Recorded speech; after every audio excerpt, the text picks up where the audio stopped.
Hey guys, welcome back to Thursday Thoughts. The purpose of these videos is to help you get to know someone that you may have seen at church, you might have heard of them or know them, but not actually know that much about them. We hope that this will help you familiarize with them, and hopefully when we get to meet together in person, you'll actually feel comfortable and connected. So without further ado, our guest today is Joe. So Joe, tell us, where are you right now? Where am I right now? I am in Rockville, Maryland. Where is Rockville, Maryland? So it is 3,000 miles away from California. It's literally on the other side of the country. And did you say it's a suburb of DC? Yep. Okay. Yeah, why are you back in Rockville, Maryland?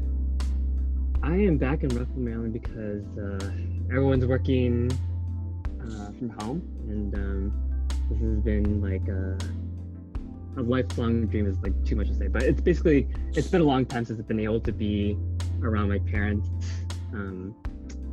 for like an extended period of time, and my boss gave me the okay, and so I just took it, and so I'm just using this shelter in place to basically like take in time with my parents. So just like making dinner with them, going on walks with them, going to the grocery store, just doing really mundane things with them, and being around them. Nice. What would you say is one of your highlights so far of living with your parents again?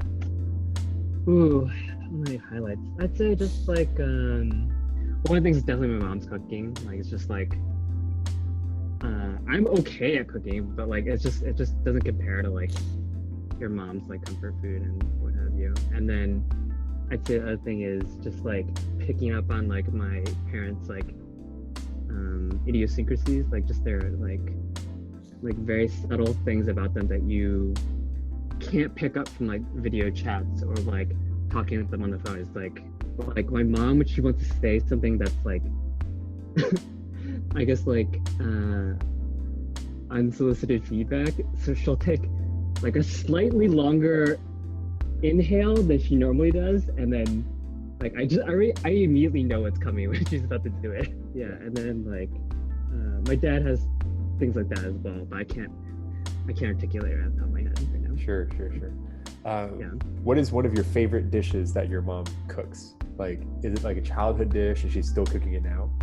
Yeah, it's I'd say like soups are a big thing that like I have a hard time like mimicking. Like she does like this like it's like beans and then this like I don't know what it's called. It's like a tofu-ish type thing. And then it's like long braised like beef. And it's it's something that like I don't think it's super hard, but it's just something it's not natural for me to make soups. And so like when my mom does it, it's just like it definitely brings me back to like a certain period of my life. Sure. Yeah, that sounds really nice. Yeah. What kind of cuisine is that? I don't know of any Asian cuisines that really put like beans as the star of the show in a soup. Yeah, it's Chinese. I can't articulate or I can't say like the exact name of it off the top of my head, but I'm pretty sure it's a Chinese dish. Interesting. I forget if I've asked you personally, but since I don't remember the answer, I'm gonna ask you here. Okay. Where is your last name from? It's from Canton. Like my dad is so like among Cantonese like dialects, I'm probably butchering it, but Sunboy.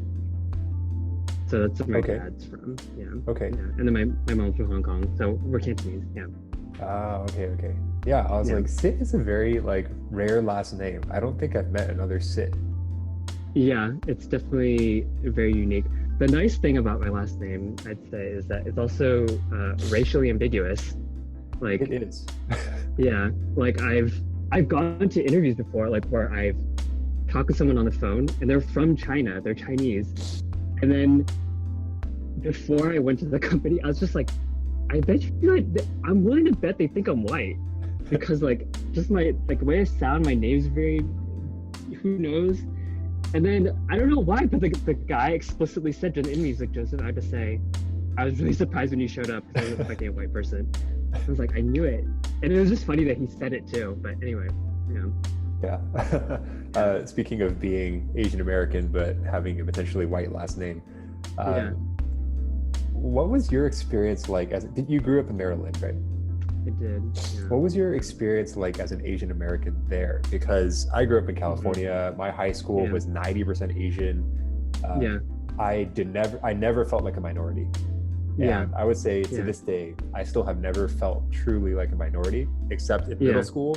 I went to this music camp in Modesto. And I was one of 2 Asian kids among like 50 white kids. So that was the only time I ever felt like a minority. What was it like for you in Maryland? I'd say like the neighbor, like the district or whatever I live in, like there's like pockets of like Asian people. So like there is like I went to an all Chinese church, so there's a significant like Chinese population here.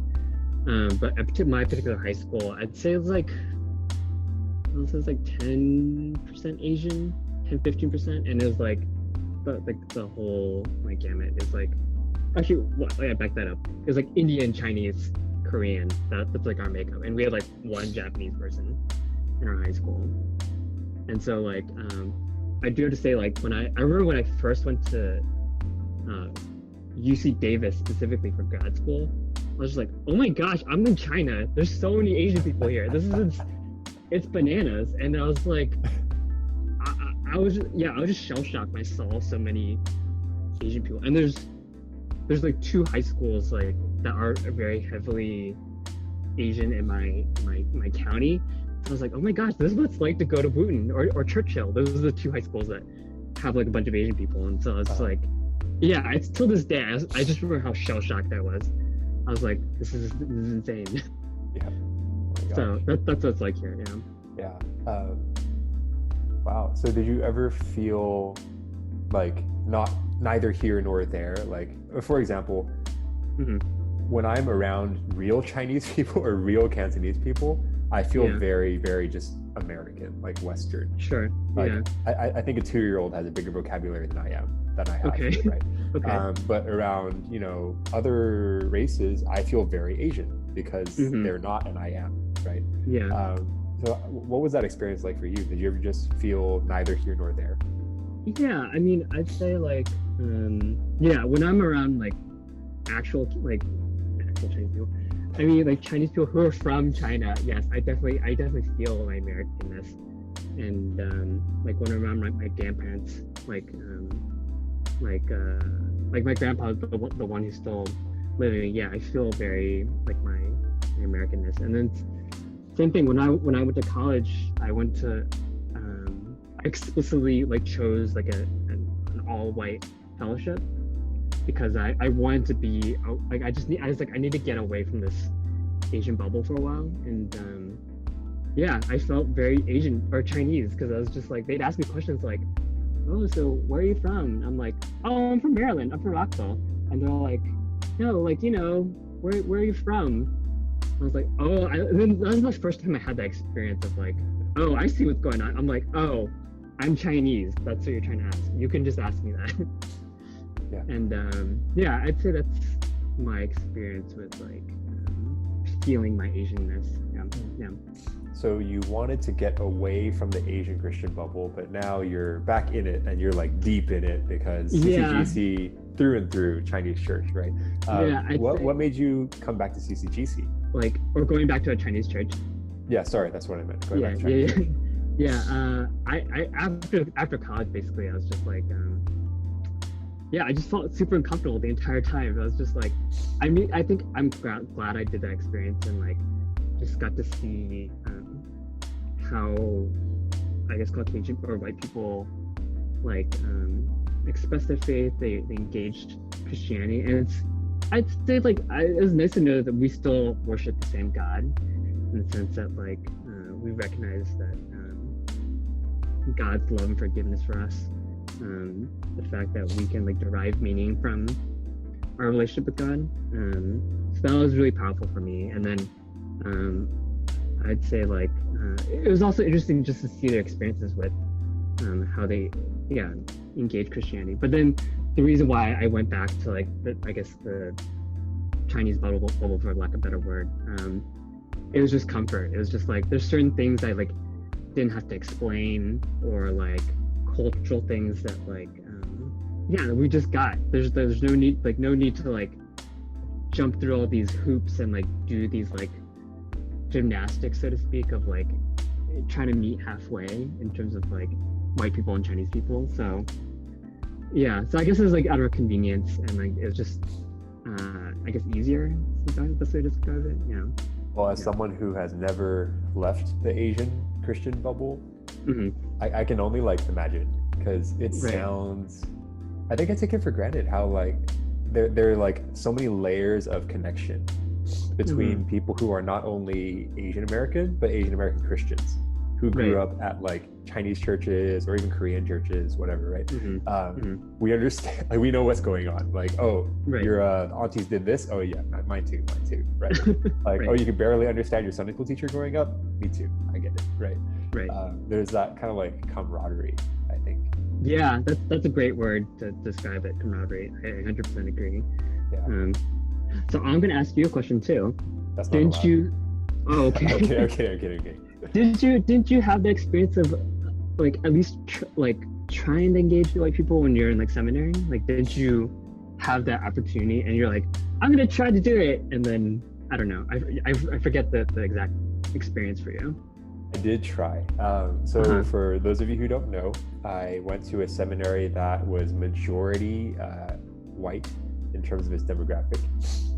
There was an Asian, every year there's an Asian squad, and I was part of the Asian squad of 5. But actually for orientation and for the first week of seminary, I only met white people, and I tried my best to befriend them. But somehow, for reasons that were outside of my control, I ended up in the Asian squad. The white people whom I befriended were, we were casual. We'd say hi.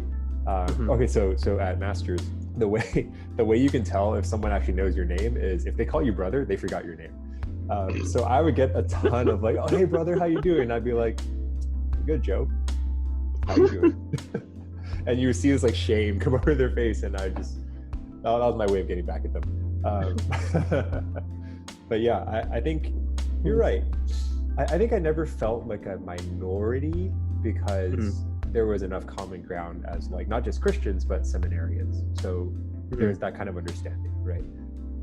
But did I have to explain cultural things sometimes? Yeah, sometimes. Yeah. Good question. So now let me spin it back to you on a totally different, unrelated subject. If someone from CCGC were to ask you to hang out in an unromantic way, or it could be romantic, that's fine, whichever you prefer, and it was up to you to plan it, so it's just you and one other person, what kind of hangout would you have with them? I guess it depends on the person, but whatever like is your signature preferred. Like this person is just down for whatever you want to do. Don't even worry. Oh, okay. They're catering to me. Okay. They're catering 100% to you. They will even pay for your meals. Is this like a all-day affair? Is this like a morning? Is this like a whatever your preferred length is? Okay. All right. Well, I'd say just like going either one or two things. One is like going to a coffee shop, like just sitting and chatting, or if it's a nice day, just going for like a walk through like an arboretum or what have you, and doing like a walk and talk. Just because like actually, you know what, I'm gonna go for the walk and talk, just because like when you do that, I feel there's like less pressure to like fill that entire void with chatting. Like I think that naturally lends itself to just it's being silent, and that's okay. So I think that's what I would try to take this person for. Wow, very low cost and a very good opportunity to get to know Joe. Yeah. So is it safe to say that conversation is just like very important to you? Yeah, I'd say like just for the sake of getting to know someone, I think, I mean, an alternative, I guess you could get to know someone just like shooting hoops with someone, or like doing some sort of activity together, and then like chit-chatting along the way. I think that you can get to know someone that way as well. But for me personally, just like talking is the most natural way for me to connect with people. Yeah, I feel you. As someone who is very unathletic and bad with my hands, surprisingly, I can only do music, but like arts and crafts, can't, zero, right? Building stuff, I can barely build IKEA furniture, but just talking, I got you anytime. All right, well, you guys heard it. If you want to hang out with Joe, he will take you on a walk through an arboretum, and there will be silences, but they will not be awkward. Thank you, Joe. Thanks, Joe, for hanging out with me. Hope you guys enjoyed getting to know Joe, and we'll see you next time. Bye.